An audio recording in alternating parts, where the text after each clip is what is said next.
Hello viewers, আসসালামু আলাইকুম। কেমন আছেন সবাই? এই তো একটু গাছের কাছে আসছি। আজকে অনেক রৌদ্র, গাছগুলো একটু নিড়িয়ে দিয়েছি। অনেক সুন্দর রৌদ্র উঠেছে, গাছগুলোতে অনেক সুন্দর লাগতেছে। এত সুন্দর হয়েছে গাছগুলো। এখানে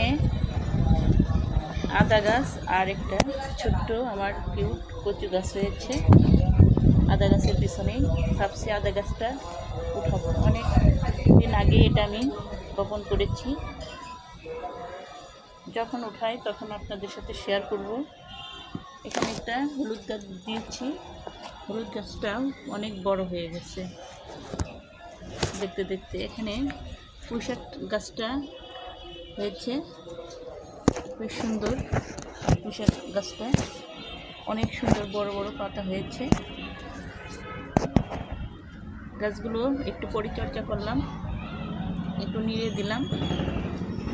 এভাবে চাকুর সাহায্যে আমার সবসময় নিড়ে দিতে হয়। গুঁড়াগুলো নিড়ে দিচ্ছি।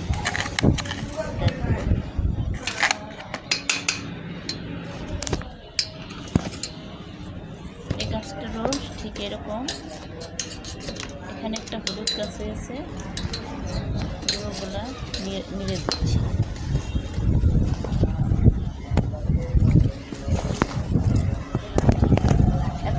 আজকে রৌদ্র এবং বাতাস উঠেছে, খুব ভালো লাগতেছে অনেকদিন পরে। আজকে আমি রান্না করব। এখানে গরুর কলিজা নিয়ে আসছি। গরুর কলিজাটা আমি সিদ্ধ করে নিয়েছি, এটা এখন আমি কেটে নেব। আর এখানে আমি কিছু গরুর মাংস নিয়েছি। এই মাংসটা আমি একটু বিরিয়ানি করব। সঙ্গে থাকবেন কিভাবে আমি গরুর কলিজা আর বিরিয়ানিটা তৈরি করি, সঙ্গে থাকেন। এখন প্রথমে আমি গরুর কলিজাটা সুন্দর করে কেটে নেব। কলিজাতে অনেক ময়লা থাকে, এর জন্য কলিজাটা আমি ভালোভাবে ধুয়ে পরিষ্কার করে নিচ্ছি।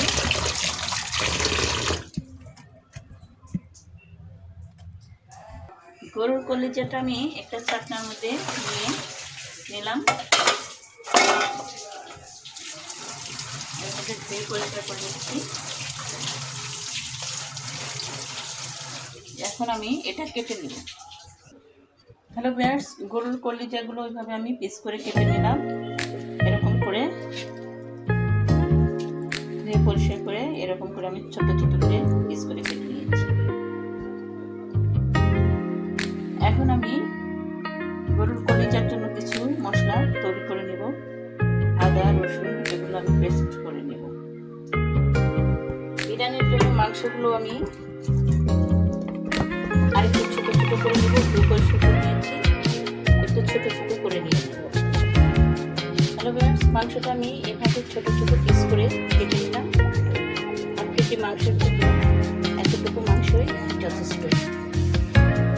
আর এখানে আমি কলিজার গ্যাসটা নামাবো। কলিজার জন্য এখন আমি মশলাটা রেডি করব।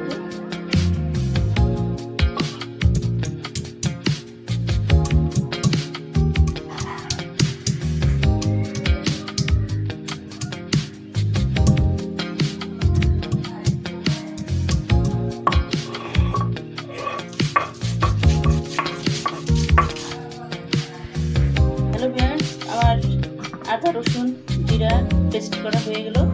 পাটায় পেস্ট করে নিলাম। যেহেতু ব্লেন্ডারে এত সুন্দর নিখুঁত হয় না, আমি হাতে বেটে নিলাম। এখানে আদা বাটা আর রসুন বাটা নিয়েছি, আর এখানে জিরা আর গরম মশলা বাটা। আর আমি পেঁয়াজ কেটে রেখেছি। এখানে আমি পেঁয়াজ কেটে রেখেছি আর রসুন কেটে রেখেছি। এখন আমি মাংসটা বসিয়ে দেব, কলিজা বোনাটা বসিয়ে দেব। সঙ্গে থাকুন আমি কীভাবে রান্নাটা কমপ্লিট করি। ভিউয়ার্স, কলিজা বোনার জন্য এখানে আমি নিয়ে নিলাম একটি কড়াইটি গরম করে দিলাম।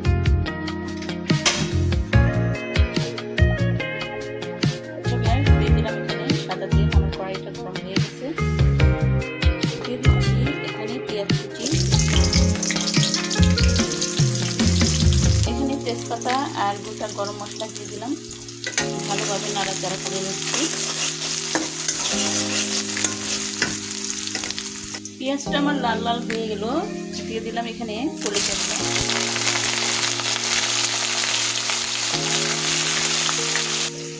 দিয়ে দিব এখন এখানে 1 চামচ লবণ, 1 চামচ আদা বাটা দিচ্ছি, 1 চামচ রসুন বাটা। আমার মশলাগুলো দিচ্ছি এখানে, জিরা আর গরম মশলা বাটা দিলাম। বেটে রান্না করলে অনেক সুস্বাদু হয় ব্লেন্ডের চাইতে। আমি বেশিরভাগ বেটেই রান্না করি। ভালোভাবে একটু নাড়াচাড়া করে নিই। দিয়ে দিব এখন আমি 1 চামচ হলুদের গুঁড়ো, আর দিয়ে দিচ্ছি 1 চামচ মরিচের গুঁড়ো। দিচ্ছি এখানে আধা চামচ ধনিয়ার গুঁড়ো। দিয়ে দেবো এখানে, আমার কষানো হয়ে গেছে, একটু পানি, হালকা একটু পানি দিয়ে আর একটু কষিয়ে নিচ্ছি।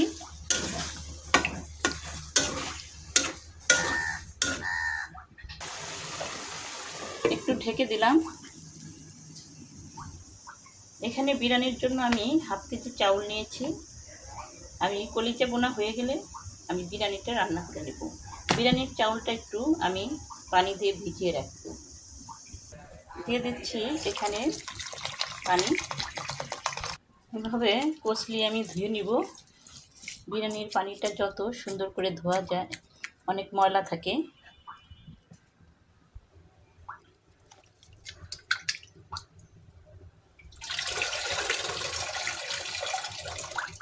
এখন সুন্দর পানি দিয়ে ভেজে নেব।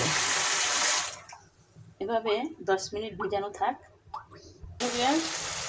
কলিজাতে আমি এখন একটু ঝোল দিয়ে দেব। একটু ঝোল দিলাম যেন কলিজাটা ভালোভাবে সিদ্ধ হয়। এখন আমি এটাকে ঢেকে রাখবো।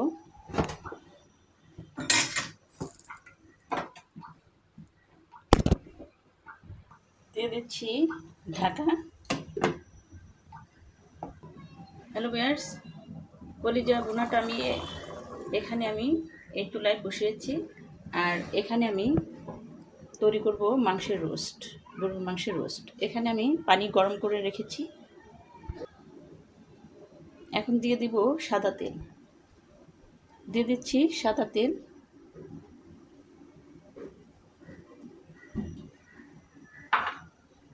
প্রথমে আমি বেরেস্তাগুলো ভেজে নেব।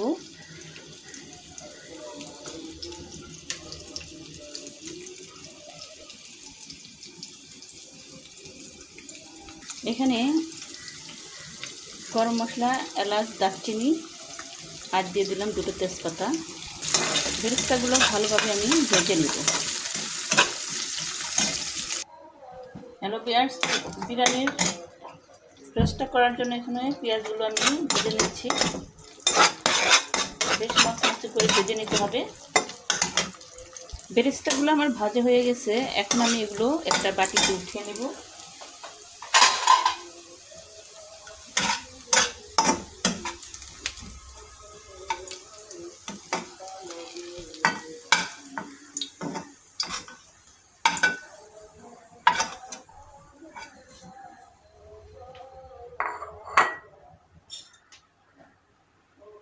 এখানে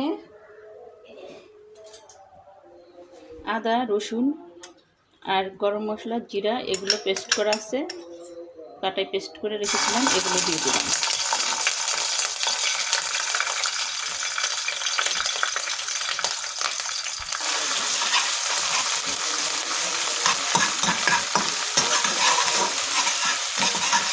মশলাগুলো আমি ভালোভাবে ভেজে নিচ্ছি।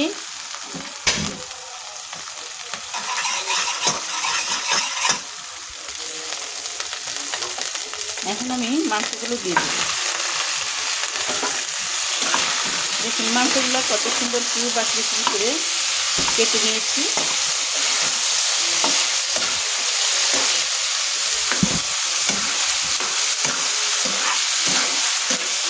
এগুলো আমি ভালোভাবে কষিয়ে নিব। দিয়ে দিচ্ছি 1 চামচ লবণ, দিয়ে দিচ্ছি 1 চামচ মরিচের গুঁড়ো, দিচ্ছি হাফ চামচ ধনিয়ার গুঁড়ো। কাজু বাদাম আর কিশমিশ বাটা আছে দিয়ে দিলাম। হ্যালো ভিউয়ার্স, দিয়ে দিচ্ছি 1 বাটি টক দই।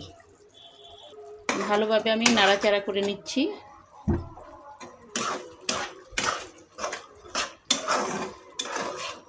দেখেন রোস্টের কালারটা কত ইয়াম্মি হয়েছে, দারুণ হয়েছে।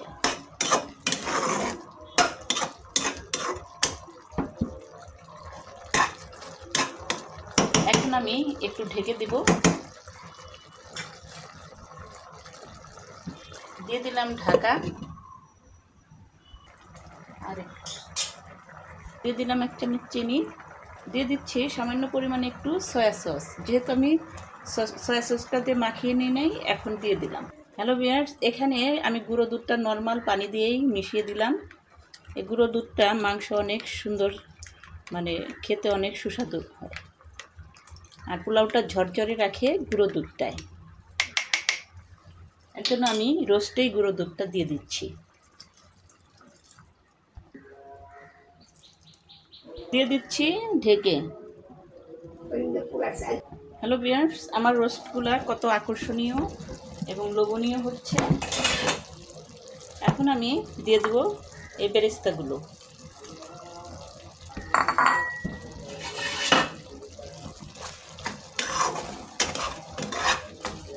আমার রোস্ট করা হয়ে গেল। এখন আমি পোলাওটা রান্না করব, সঙ্গে থাকবেন আর দেখতে থাকুন। হ্যালো ভিউয়ার্স, আমার রোস্টটা হয়ে গেছে। এখন আমি চুলাটা বন্ধ করে দিচ্ছি। আমি এখন এই চুলাই রান্না করব পোলাওটা, দেখতে থাকুন। পোলাওটা রান্নার জন্য এখানে একটি পাত্র নিয়েছি। পাত্রটি গরম হয়ে গেছে। দিয়ে দিচ্ছি এখানে সাদা তেল। দিয়ে দিলাম এখানে গরম মশলা। দিয়ে দিচ্ছি এখানে পেঁয়াজ, 1 চামচ বাটার। আজকে আমি বাটার দিয়ে বিরিয়ানিটা রান্না করছি।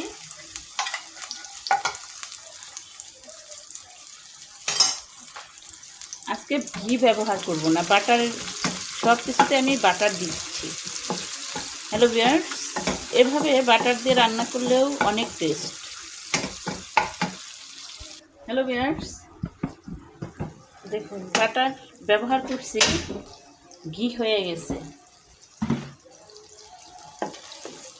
বাটার জাল দিলে এমনি ঘি তৈরি হয়ে যায়। এখন আমি পোলাওর চাউলগুলো দিয়ে দেব। আজকের ভিডিওটা কেমন লাগলো অবশ্যই লাইক এবং কমেন্ট করে দেবেন। দিয়ে দিলাম পোলাওর চাউলগুলো। এখানে 1/2 কেজির বেশি, আমি একটু বেশি পোলাওর চাউলগুলো দিয়ে দিয়েছি, কারণ বিরিয়ানিটা অনেকেই পছন্দ করে। দেখা যায় বিরিয়ানি রান্না করলে অনেকেই খেতে চায়। একটু ভালোভাবে নাড়াচাড়া করে নিচ্ছি। হ্যালো ভিউয়ার্স, এখানে দিলাম 1 চামচ লবণ। হ্যালো ভিউয়ার্স, পোলাওটা আমার লাল লাল হয়ে গেছে। এখন আমি ফুটন্ত গরম পানি যেটা করে রেখেছিলাম সেটা দিয়ে দিব।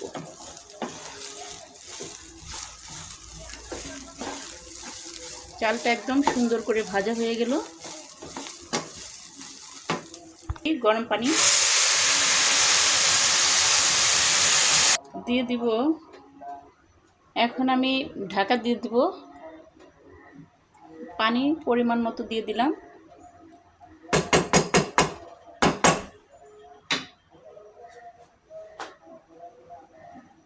দিয়ে দিচ্ছি ঢাকা। বলক উঠে গেছে বিরিয়ানিটা। এখন আমি মাংসটা ঢেলে দেব। যে রোস্টটা করে রেখেছিলাম সেটা আমি ঢেলে দেব। দিয়ে দিচ্ছি রোস্ট, আস্তে আস্তে করে ঢেলে দিচ্ছি।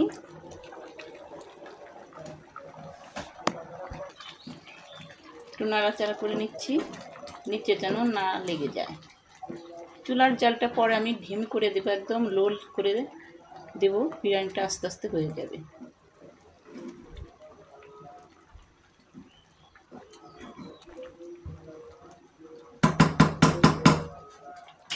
হালকা একটু লেবু চিপে দেই।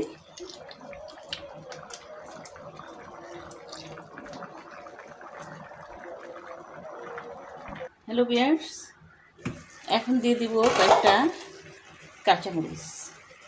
এটা জাস্ট ফ্লেভারের জন্য দিচ্ছি।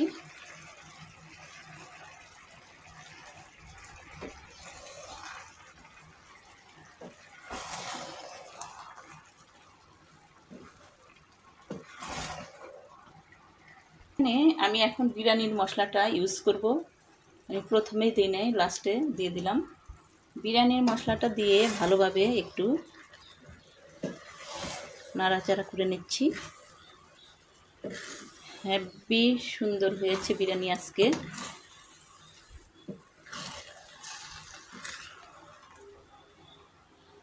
সামান্য একটু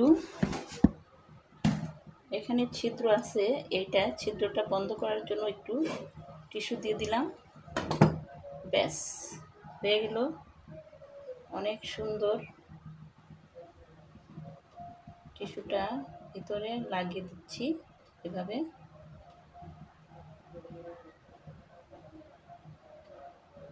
হয়ে গেল। এখন আস্তে আস্তে হোক।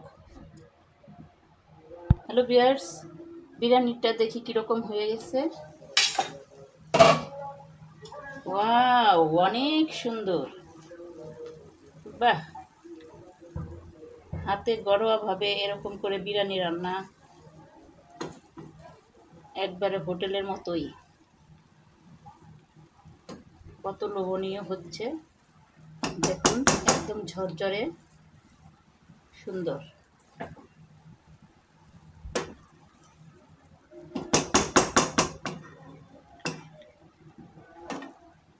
আর একটু 5 মিনিট থাক, তারপর আমি চুলাটা বন্ধ করে দেব। আজকের ভিডিওটা কেমন লাগলো অবশ্যই লাইক এবং কমেন্ট করে দেবেন, আর একটা সাবস্ক্রাইব করে দেবেন।